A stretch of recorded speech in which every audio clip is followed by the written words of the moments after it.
Learning gives you creativity. Creativity leads to knowledge. And knowledge makes you great. Dr. APJ Abdul Kalam के इस powerful thought के साथ let's start today's lecture.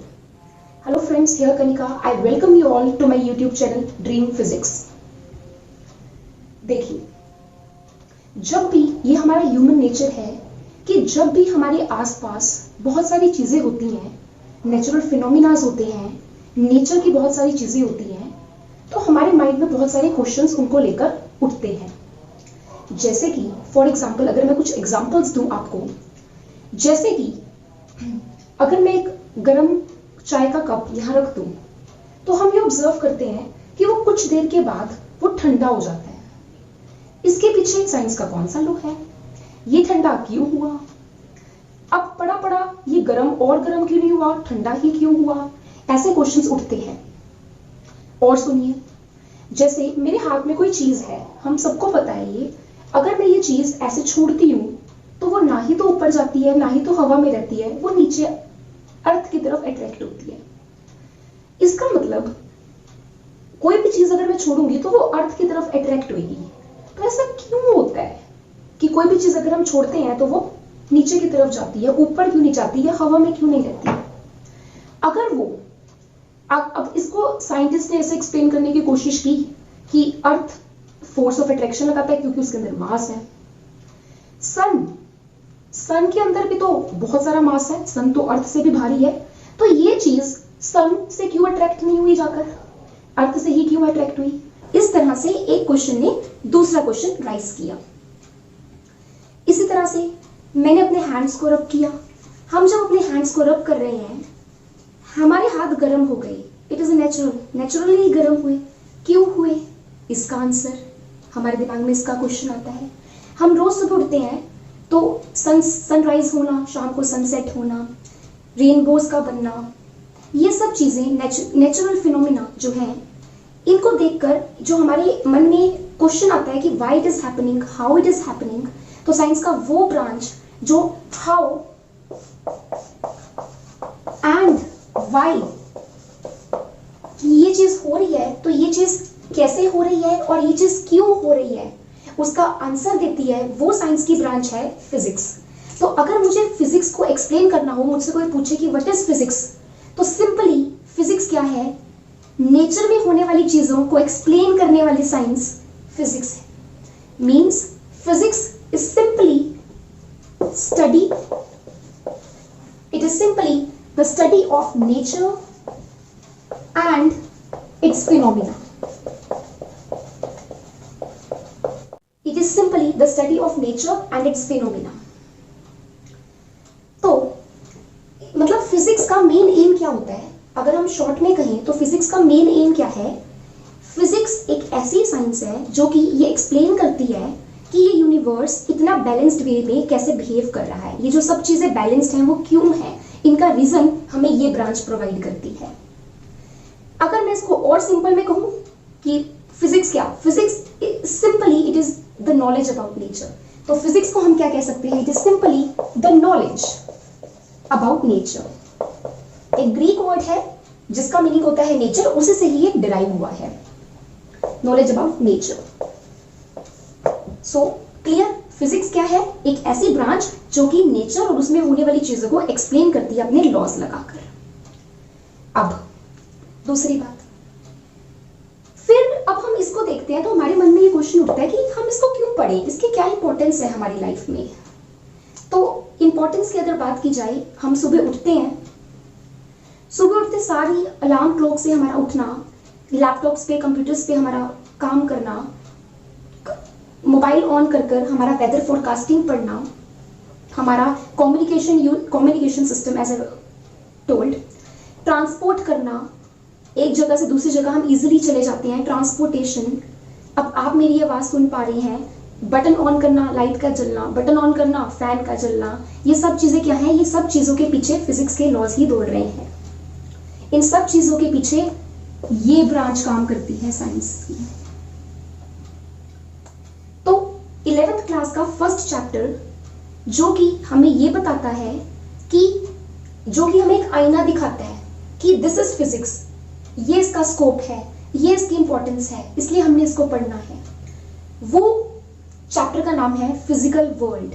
Basically मैं इस world को world ना कहकर फिजिक्स की दुनिया कहती हूँ। फिजिक्स की दुनिया क्यों? एज आई ऑलरेडी टोल्ड कि हर एक चीज के पीछे ये काम करती है। इसलिए 11th क्लास का फर्स्ट चैप्टर फिजिकल वर्ल्ड, हालांकि ये न्यूमेरिकल पार्ट या हालांकि अगर हम वेटेज देखें तो it is not so important, but it is very much interesting. And ये एक ऐसा डोर है, मैं मानती हूँ कि अगर हमें फिजिक्स में प्रवेश करना है फिजिक्स की दुनिया में, तो उसका डोर है हमारा chapter number first 11th class का, जिसकी वीडियोस आगे जाके जो हमारी आगे वीडियोस में कवर अप होगा पॉजिटिवली। चैप्टर 1 है फिजिकल वर्ल्ड।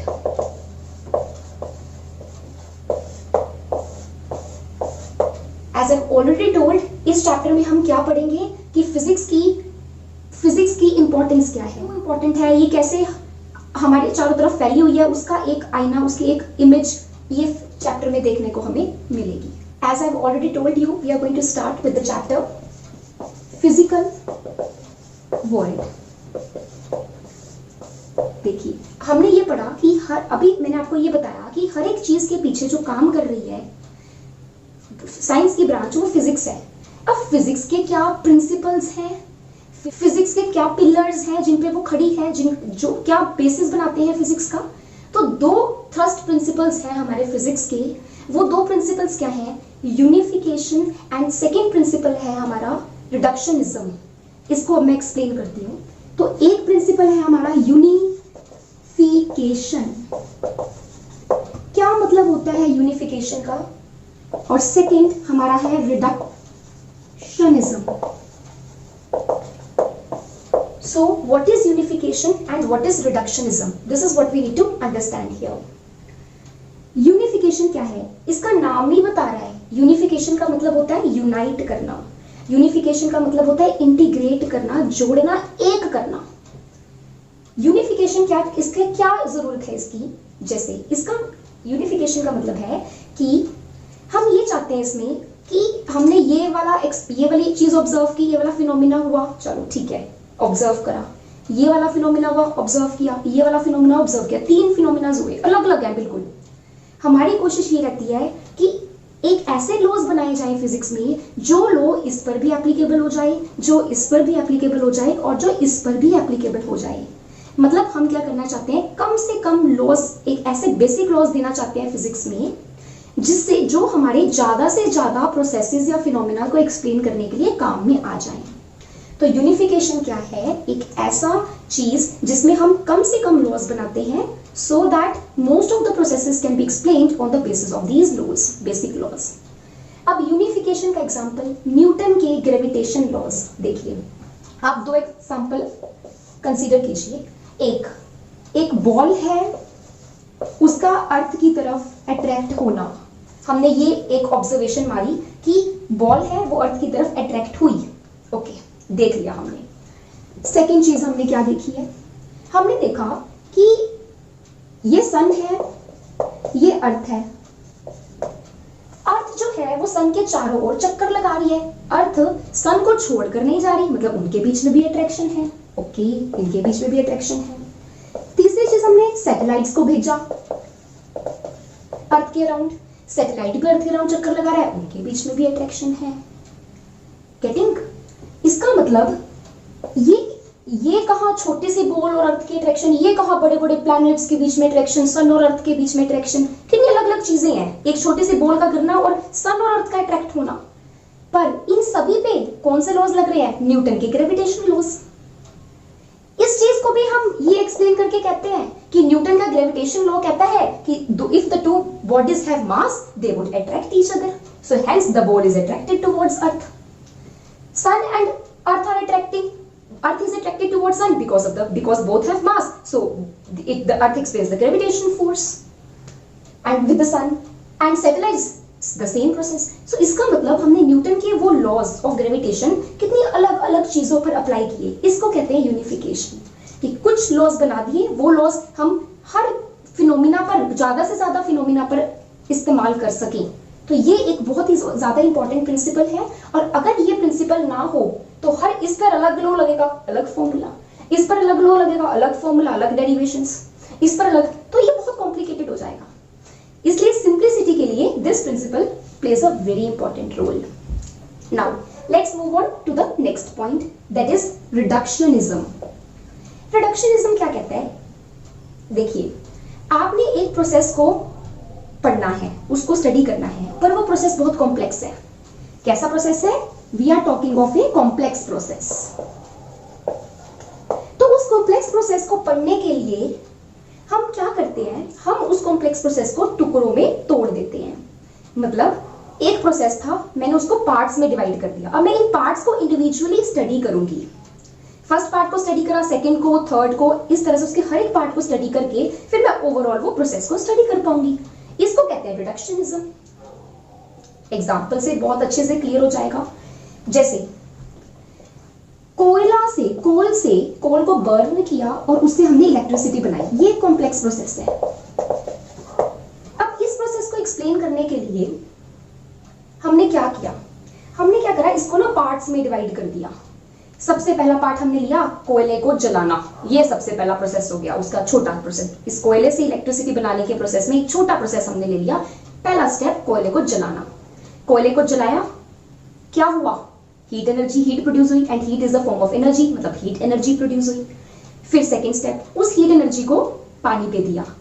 पानी विद हीट एनर्जी किस में कन्वर्ट हो गया? स्टीम में कन्वर्ट हो गया। स्टीम मतलब गैस, स्टीम मतलब प्रेशर, उसके अंदर प्रेशर आ गया, ये सेकेंड स्टेप हो गया। वो प्रेशर वाली जो स्टीम थी उसको हमने टरबाइन को दे दिया, टरबाइन रोटेट करने लगी उसके प्रेशर से, ये थर्ड स्टेप हो गया। टरबाइन को हमने डायनेमो से कनेक्ट कर दिया, तो टरबाइन का डायनेमो से कनेक्ट करना और डायनेमो का इंटर्न टरबाइन के घूमने से डायनेमो का इंटर्न घूमना, ये फोर्थ प्रोसेस हो गया। फिर डायनेमो घूमेगा, हम आगे पढ़ेंगे किस प्रिंसिपल से डायनेमो के घूमने पर इलेक्ट्रिसिटी जनरेट हुई। इसका मतलब कोयले को जला के इलेक्ट्रिसिटी प्रोड्यूस करने में हमने उसको पार्ट्स में डिवाइड करके स्टडी किया, और इस चीज को कहते हैं रिडक्शनिज्म। इसको हम ऐसे भी समझ सकते हैं कि एक डब्बा, उसके अंदर डब्बा, उसके अंदर डब्बा, हमें इस चीज को स्टडी करा तो हम पहले ऊपर वाला डब्बा खोलेंगे, फिर उसके अंदर वाला डब्बा खोलेंगे, फिर उसके अंदर वाला डब्बा खोलेंगे। इस तरह से हम लेयर बाय लेयर इसको क्या करते जा रहे हैं, एक्सप्लेन करते जा रहे हैं। तो ये दो इंपॉर्टेंट प्रिंसिपल्स हैं फिजिक्स के, मैं तो इनको फिजिक्स का पिलर्स मानती हूँ, यूनिफिकेशन एंड रिडक्शनिज्म। तो हमने क्या पढ़ा? हमने फिजिकल वर्ल्ड में सबसे पहले हमने पढ़ा कि what is physics. Physics is simply the branch of science which helps in explaining what is happening in the nature.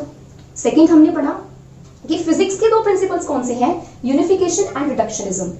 इसका 1 मार्क का क्वेश्चन भी पूछ लेते होते हैं एग्जाम में, तो आपको ये with definition with example you have to just consider. Basic principles, 2 basic thrust areas भी कहते हैं इनको फिजिक्स के, यूनिफिकेशन एंड रिडक्शनिज्म पढ़ने के बाद हमारा नेक्स्ट टॉपिक आता है scope of physics. Scope of physics. Scope of physics से हम क्या समझते हैं? स्कोप ऑफ फिजिक्स का मतलब ये है, इनडायरेक्ट वे में वो यहाँ पर ये बताना चाह रहे हैं कि आप 11th और 12th क्लासेस में फिजिक्स में कौन कौन से चैप्टर्स, कौन कौन से उसके ब्रांचेस पढ़ने जा रहे हैं।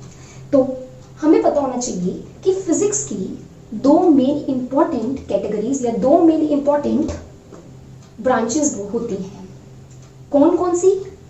मैक्रोस्कोपिक एक उसका डोमेन है जिसके अंदर हम फिजिक्स पढ़ते हैं, एक माइक्रोस्कोपिक डोमेन है। 2 डोमेन्स होती हैं फिजिक्स की। कौन कौन सी बताई मैंने? Macroscopic domain and second one is microscopic domain।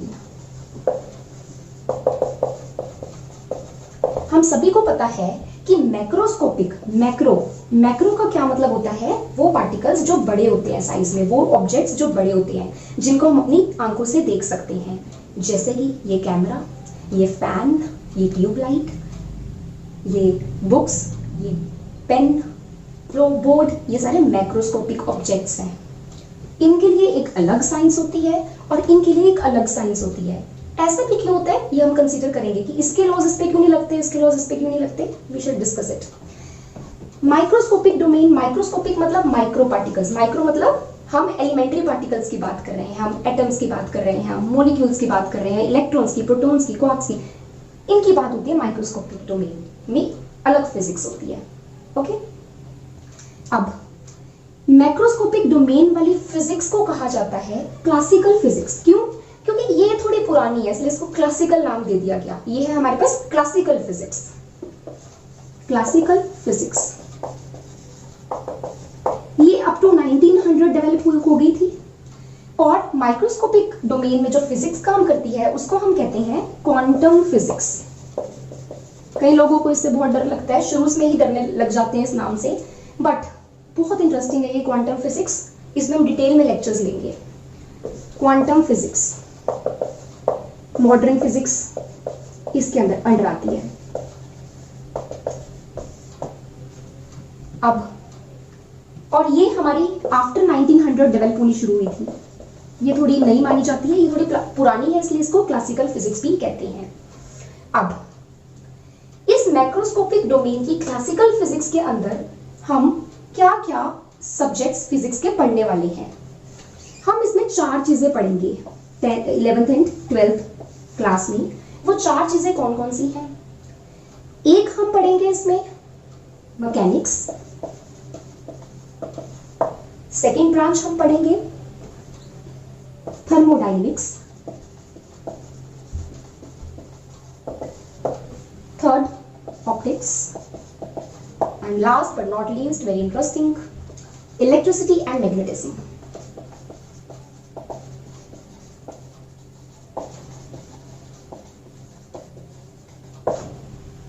और अब इनके बारे में मैं थोड़ा एक्सप्लेन करती हूँ कि ये है क्या।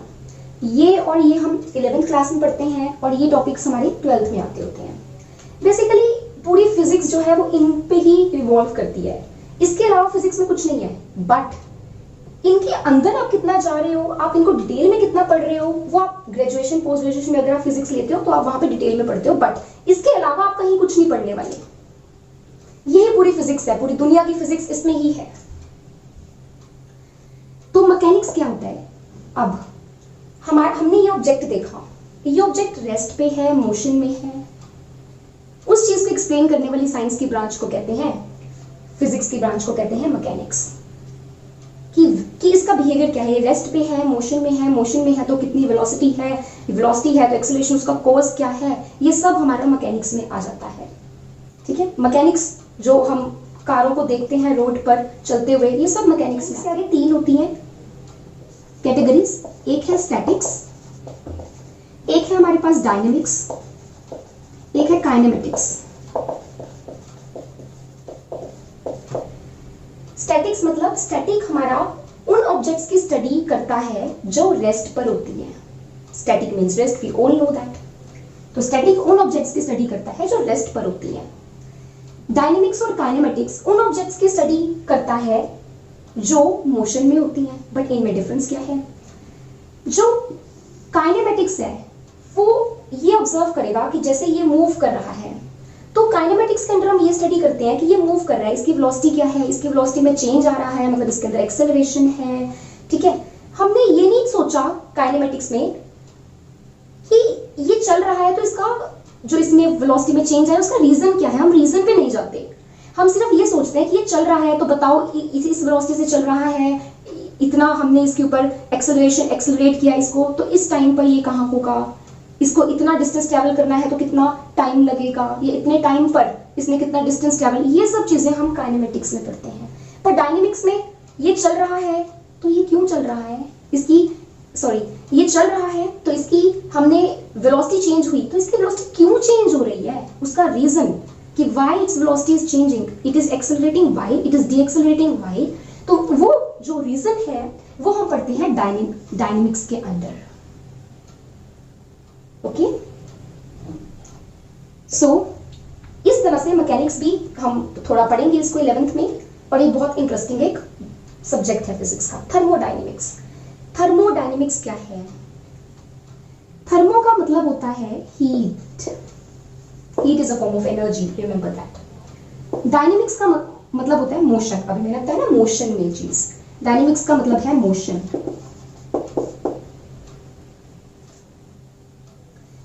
मोशन मतलब मैकेनिकल एनर्जी। मोशन का मतलब क्या होता है? मैकेनिकल। कोई चीज मोशन में है मतलब उसके अंदर एनर्जी है, और उस एनर्जी बॉडी के अंदर वो एनर्जी जो उसके मोशन की वजह से है उसको मैकेनिकल एनर्जी कहते हैं। तो ये होगी हमारी मैकेनिकल एनर्जी। ओके, तो थर्मोडायनेमिक्स मतलब heat energy and mechanical energy का कन्वर्जन इज थर्मोडायनेमिक्स। मतलब आप हीट एनर्जी से मैकेनिकल एनर्जी कैसे बना रहे हैं ये थर्मोडायनेमिक्स एक्सप्लेन करता है। देखिए, मैकेनिकल से हीट बनाने का एग्जांपल मैंने आपको पहले ही दिखाया। ये मैकेनिकल मैंने काम किया, मेरा हाथ गर्म हो गया, mechanical energy is converted into heat energy.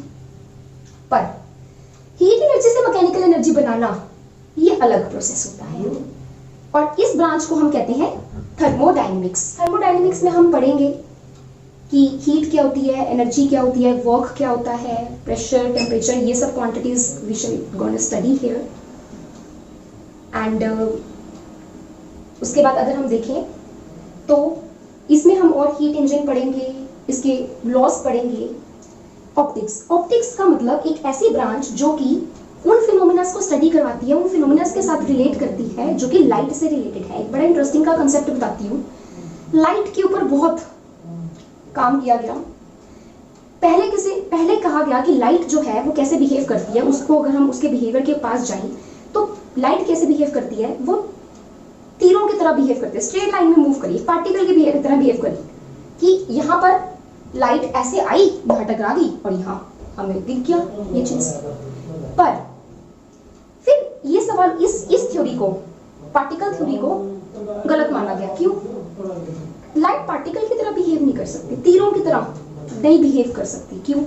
क्योंकि अगर मैं यहाँ पर एक छोटा सा होल बना दूं लाइट का और यहाँ पर मैंने स्लिट, यहाँ से लाइट जा सकती है, ये लाइट का सोर्स है जो लाइट दे रहा है, यहाँ से लाइट जा सकती है। तो अगर तो ये थ्योरी, पार्टिकल थ्योरी की अगर हम बेसिस की बात करें, वो तीरों वाली थ्योरी, वो कहता है ये तीर गया, ये स्पॉट, ये वॉल है जहाँ पे हमें देखना है, ये चीज हमें दिखेगी। मतलब लाइट मुड़ नहीं सकती। पर हम तो देखते हैं कि यहाँ से हमने लाइट दी, इतना सा स्पेस छोड़ा तो यहाँ तक चली गई लाइट। ऐसा तो नहीं है कि वो ट्यूबलाइट जल रही है तो वो सिर्फ जहां सीधी जाकर उसको ही रोशनी दे रही है, वो तो उधर भी दे रही है रोशनी, इधर भी दे रही है, इधर भी दे रही है, इधर। मतलब लाइट तो मुड़ रही है। इसका मतलब लाइट ने कैसा बिहेवियर शो करा फिर? Wave nature. वेव नेचर मतलब वेव मतलब पानी की जैसे लहरें होती हैं। अगर मैं पानी को यहाँ पर छोड़ दूं तो वो ऐसे ऐसे घूमेगा, ऐसे फैलेगा, हर तरफ जाएगा। इस कंसेप्ट को यूज करके फिर कहा गया कि नहीं जी, light is not a particle, it is a wave. फिर ये भी गलत मान लिया गया कि कुछ फिनोमिना तो लाइट को पार्टिकल नेचर करके एक्सप्लेन किए जा रहे हैं, कुछ फिनोमिना हमारे वेव नेचर, ये पानी वाला नेचर, वेव नेचर। तो फिर क्या किया जाए? तो फिर ये हमारे पास रिजल्ट आया कि sometimes it act as a particle and sometimes it act as a wave. ये बहुत ही इंटरेस्टिंग चीज है, बहुत इंटरेस्टिंग है optics. We shall surely discuss various topics related to optics later on. Electricity and magnetism, electricity, बिजली, इसके बिना तो हमारा गुजारा ही नहीं है। तो इलेक्ट्रिसिटी और मैग्नेटिज्म में हम क्या पढ़ेंगे? चार्ज क्या होता है, ओके, उसकी इलेक्ट्रिक फील्ड क्या है, मैग्नेटिक फील्ड क्या है, different types of magnetic materials कौन कौन से होते हैं, क्लासिफिकेशन कैसे की गई, और हिस्टेरेसिस कर्व भी पढ़ेंगे इसमें हम। इसमें ट्रांसफॉर्मर्स के बारे में भी पढ़ेंगे and AC current, DC current हमारे घरों में क्या आता है और क्यों एसी आता है डीसी में, ये सब टॉपिक्स, एसी करंट वगैरह, ये सब टॉपिक्स, किरचॉफ्स लॉ, ये सब टॉपिक्स हम इलेक्ट्रिसिटी एंड मैग्नेटिज्म में स्टडी करेंगे। तो ये है हमारा मैक्रोस्कोपिक डोमेन वाली फिजिक्स के ओवरव्यू। अब माइक्रोस्कोपिक डोमेन की अगर मैं बात करूं, क्वांटम फिजिक्स, पूरी साइंस को, पूरी फिजिक्स को चेंज करने वाला, उसमें एक बहुत बड़ा रेवोल्यूशन लाने वाला फिजिक्स का ब्रांच है क्वांटम फिजिक्स। क्वांटम फिजिक्स कहती है कि लाइट को आपने वेव कहा, पार्टिकल कहा, नहीं है वो वेव पार्टिकल, वो तो पैकेट्स ऑफ एनर्जी है। ये हम आगे डिटेल में पढ़ेंगे इसको।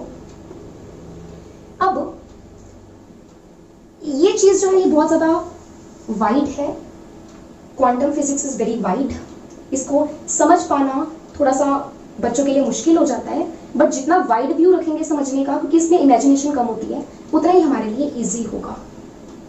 ओके, अब ऐसा क्या हो गया कि मैक्रोस्कोपिक वाली फिजिक्स के लॉज, जो न्यूटन के लॉज थे जिसपे ये क्लासिकल फिजिक्स बहुत बेस्ड है, पूरी ही बेस्ड है, वो हमारी माइक्रोस्कोपिक वाली फिजिक्स पे, मतलब जब मैंने न्यूटन के लॉज, देखिए एक सन है, प्लेनेट है, प्लेनेट सन के अराउंड रिवॉल्व कर रहा है, इस पे न्यूटन के लॉज लगे, अब एटम है, एटम के अंदर न्यूक्लियस इलेक्ट्रॉन्स हैं, हमें पता है कि ये अगर न्यूक्लियस है तो ये इलेक्ट्रॉन उसके अराउंड रिवॉल्व कर रहा है, तो ये भी तो वही सिचुएशन हो गई कि planet is revolving around sun, we are applying the Newton laws, so why can't we apply the Newton laws to this microscopic electrons and nucleus?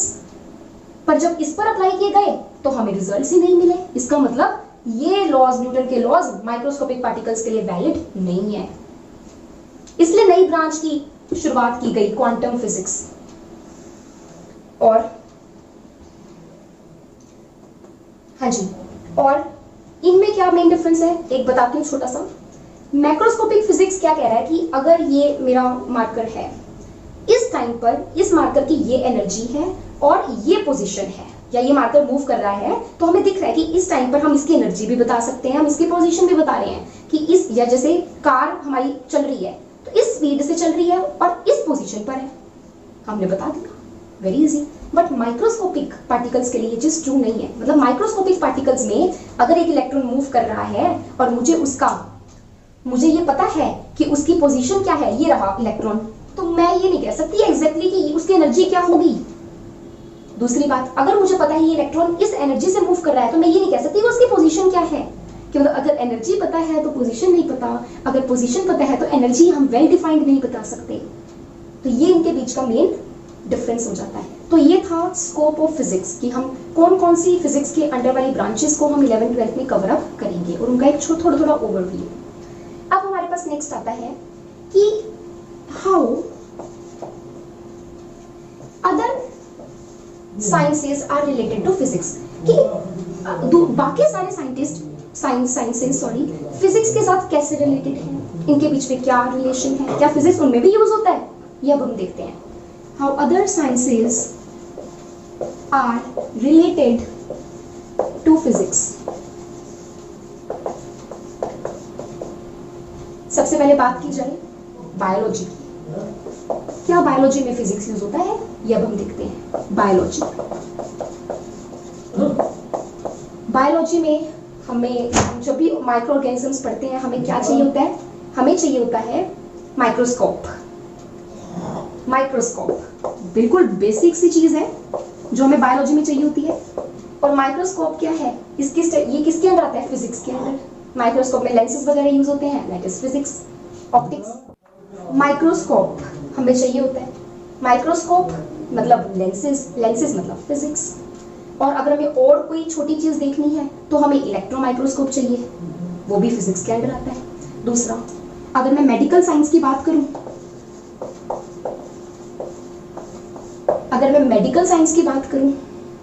तो मेडिकल साइंस में अगर आपका बोन फ्रैक्चर हो गया बोन में, तो डॉक्टर क्या कहता है, एक्सरे करा कर आओ। एक्सरे में क्या है, एक्सरेज आएंगी, वो बोन के अंदर पेनिट्रेट करेंगी, बोन देखेंगे अंदर जाकर कि बोन कितना ब्रोकन है, तो एक्सरेज का जाना is physics. X-rays in electromagnetic wave, तो ये हमारा फिजिक्स में ही आता है स्टडी में। दूसरी बात, एमआरआईज, एक्सरेज हो गया, और भी बहुत कुछ है। एमआरआईज मतलब मैग्नेटिक रेजोनेंस इमेजिंग। क्या होता है magnetic resonance imaging? Magnetic resonance imaging में हम क्या करते हैं, रेज को भेजते हैं अपने बॉडी के अंदर, लेयर बाय लेयर हमारी बॉडी में जाकर देख कर आते हैं क्या प्रॉब्लम है, तो वो चीज क्या है, फिजिक्स। किस पे बेस्ड हो गया मेडिकल साइंस, फिजिक्स पर। ओके, सेकेंड हमारे पास आता है साइंस की ब्रांच केमिस्ट्री। केमिस्ट्री में हम क्या बात करते हैं, केमिकल्स की। केमिकल्स के अंदर उनकी बॉन्डिंग मतलब उनके अंदर उनके एटम्स की, उनके मॉलिक्यूल्स की। अब उन एटम्स और मॉलिक्यूल्स के अंदर क्या है, हमें पता है इलेक्ट्रॉन्स हैं, प्रोटॉन्स हैं, न्यूक्लियस हैं। न्यूक्लियस के अराउंड इलेक्ट्रॉन रिवॉल्व कर रहा है। इसका मतलब केमिकल्स की बात करेंगे, केमिकल्स को पढ़ने के लिए उनकी बॉन्डिंग की बात होगी, उनके स्ट्रक्चर की बात होगी। जब उनके स्ट्रक्चर की बात होगी हम उनके एटम्स पे जाएंगे, माइक्रोस्कोपिक लेवल पे जाएंगे, उनके एटम्स पे जाएंगे, उनके अंदर मॉलिक्यूल्स पे जाएंगे। उन एटम्स के अंदर क्या प्रेजेंट है, न्यूक्लियस, इलेक्ट्रॉन्स। और हमें पता है कि इलेक्ट्रॉन न्यूक्लियस के अराउंड क्यों रिवॉल्व कर रहा है, क्योंकि न्यूक्लियस के अंदर प्रोटॉन है जो कि पॉजिटिव चार्ज है, इलेक्ट्रॉन नेगेटिव चार्ज है, positive negative attract each other. इस तरह से इलेक्ट्रॉन प्रोटॉन न्यूक्लियस की तरफ चारों ओर घूम रहा है। समझ आ गई किस तरह से कोरिलेशन है, कि इसमें हम जिन केमिकल्स की बात कर रहे हैं उनकी जब हम स्टडी करते हैं तो उसमें क्या यूज हो रहा है, electrostatic force between nucleus means protons in the nucleus and electrons, that is physics. दूसरी बात, केमिस्ट्री का अगर मैं एग्जांपल दूं तो केमिस्ट्री की एक बहुत अच्छी ब्रांच है इलेक्ट्रोकेमिस्ट्री। वो इलेक्ट्रोकेमिस्ट्री जो है, electro means electricity, chemistry means chemicals, तो इलेक्ट्रिसिटी और केमिकल्स का रिलेशन उस ब्रांच में हम पढ़ते हैं, तो डायरेक्ट रिलेशन हो गया फिजिक्स एंड केमिस्ट्री का उस इलेक्ट्रोकेमिस्ट्री में। इस तरह से केमिस्ट्री पूरी की पूरी बहुत ज्यादा आधारित है फिजिक्स पर। थर्ड हमारे पास आता है मैथमेटिक्स।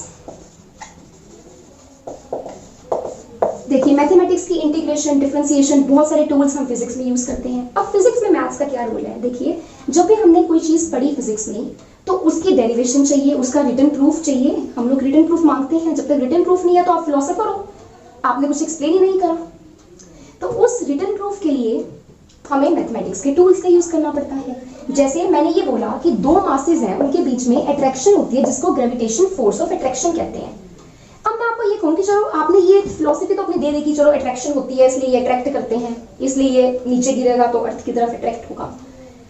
पर अब मैं ये कहती हूँ कि अगर मैं, ये अर्थ है हमारी, ये ऑब्जेक्ट है, अब अगर मैं इस ऑब्जेक्ट को अर्थ से इसका डिस्टेंस ट्वाइस कर दूं तो इस फोर्स पर कितना फर्क पड़ेगा, आ गया मैथमेटिक्स इन्वॉल्व। अब मैं इसको और पास ले जाऊं तो ये फोर्स कितना कम होगा, ज्यादा, कितना कम, कितना ज्यादा। मतलब हम जब भी कोई चीज ऑब्जर्व करके हम उसका एक थ्योरी बनाते हैं तो उस थ्योरी के लिए उसका मैथमेटिकल मॉडलिंग बहुत इंपॉर्टेंट होता है। और mathematical modelling means in physics means mathematics is correlated and is used to a great extent in physics. It is a tool of physics. Okay. तो आज का हमारा लास्ट टॉपिक है कि how physics and technology are related and what contribution do they make to the development of society. ये सब हमें normal सी बात है, हमें सबको पता है। फिजिक्स और टेक्नोलॉजी में क्या रिलेशन है, देखिए फिजिक्स की डेवलपमेंट टेक्नोलॉजी को बढ़ाती है, टेक्नोलॉजी की डेवलपमेंट फिजिक्स को बढ़ाती है। कोरिलेटेड है कैसे, जैसे कि मैं आपको ये कहती हूँ कि स्टीम इंजन हमारे जो थे वो डेवलप हुए, स्टीम इंजन डेवलप हुए, मतलब टेक्नोलॉजी की नीड थी इस इंजन का जो एफिशिएंसी है वो बढ़ाओ, तो स्टीम इंजन डेवलप हुए। मतलब टेक्नोलॉजी की नीड बड़ी, उसने साइंस की एक स्टीम इंजन को एक्सप्लेन करने के लिए साइंस की ब्रांच को बनाया गया, वो है थर्मोडायनेमिक्स। वो कौन सी ब्रांच है, थर्मोडायनेमिक्स। उसने एक फिजिक्स की नई ब्रांच को शुरू किया, टेक्नोलॉजी ने फिजिक्स को बनाया। अब दूसरा देखते हैं, अब फिजिक्स में क्या हुआ, हमारी चिप्स यूज हुई, चिप्स बनी, छोटी छोटी चिप्स, फिजिक्स के सेमीकंडक्टर पार्ट को जो हमने पढ़ा तो छोटी छोटी चिप्स बनी। उन चिप्स ने क्या करा, टेक्नोलॉजी को इंक्रीज करा। जो काम इतने बड़े बड़े कंप्यूटर्स कर रहे थे वो इतनी छोटी सी चिप इतना डाटा स्टोर कर रही है, तो टेक्नोलॉजी अपने आप बढ़ेगी। इस तरह से फिजिक्स, टेक्नोलॉजी फिजिक्स को बर्थ उसको बढ़ाती है, फिजिक्स टेक्नोलॉजी को बढ़ाती है, आपस में एक दूसरे से कोरिलेटेड, और दोनों सोसाइटी पे की डेवलपमेंट के लिए रिस्पॉन्सिबल है। टेक्नोलॉजी फिजिक्स बढ़ेगी तो हमारे कम्युनिकेशन सिस्टम बढ़ेगा, हमारा ट्रांसपोर्टेशन सिस्टम बढ़ेगा, एंड हमारी सोसाइटी की डेवलपमेंट, हमारे पास और सोर्सेज ऑफ एनर्जी आएंगे। तो इस तरह से हमने क्या क्या पढ़ा आज की वीडियो में, हमने ये पढ़ा कि फिजिक्स क्या है, study of nature and its phenomena, या knowledge about nature just. Second हमने पढ़ा कि फिजिक्स के दो प्रिंसिपल्स कौन से हैं, it is unification and reductionism, तो पिलर्स जिनको माना जाता है फिजिक्स के। थर्ड हमने यहाँ पर पढ़ा कि किस तरह से फिजिक्स का स्कोप क्या है, मतलब क्या क्या फिजिक्स के अंडर हम टॉपिक्स पढ़ेंगे 11th-12th में। फिर हमने पढ़ा कि कैसे बाकी सारे साइंसेस फिजिक्स से रिलेटेड हैं। फिर हमने पढ़ा कि किस तरह से फिजिक्स और टेक्नोलॉजी आपस में रिलेटेड है और किस तरह से सोसाइटी की डेवलपमेंट के लिए रिस्पॉन्सिबल है। तो आगे के टॉपिक्स हम नेक्स्ट वीडियोस में कवर अप करेंगे। सो ये एक ओवरव्यू था हमारे फिजिकल वर्ल्ड वाले चैप्टर का। So hope you like this video and subscribe and press on the bell icon and please give me your support.